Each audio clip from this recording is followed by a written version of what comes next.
एक और तो सरकार की ओर से डिजिटल इंडिया के नाम पर बड़ी बड़ी बातें की जाती है, वहीं दूसरी ओर जूनागढ़ महानगर पालिका से ये खबर सामने आई है जो डिजिटल इंडिया के बड़े बड़े दावों पर सवाल खड़ा कर रही है।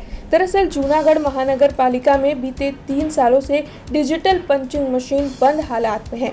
इसकी वजह से वहां के कामचोर कर्मचारियों को जैसे मजे ही हो गए हैं, क्योंकि वहां पर हाजिरी का सबूत ही नहीं है। डिजिटल पंचिंग मशीन बंद है, इसीलिए गुटलीबाज कर्मचारी कभी भी आते हैं और कभी भी चले जाते हैं। तब इस मामले के मद्देनजर महानगर पालिका के विपक्षी नेता ललित फरसाणे की ओर से आवाज उठाते हुए ये कहा गया है कि ये एक गंभीर मुद्दा है, इस पर जल्द से जल्द संज्ञान लेकर मशीन को शुरू करवाया जाना चाहिए। तो वहीं इस मामले में जूनागढ़ के स्टैंडिंग कमेटी के चेयरमैन पल्लवीबेन ठाकर ने भी प्रतिक्रिया दी है।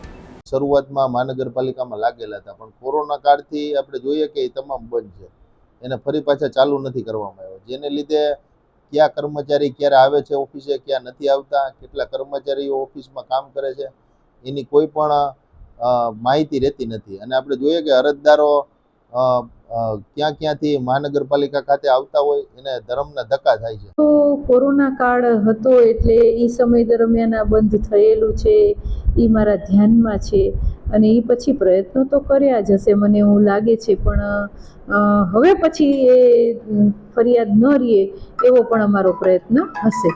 हमसे जुड़े रहने के लिए हमारे YouTube चैनल को सब्सक्राइब करें और नई वीडियो की नोटिफिकेशन के लिए बेल आइकॉन को दबाएं।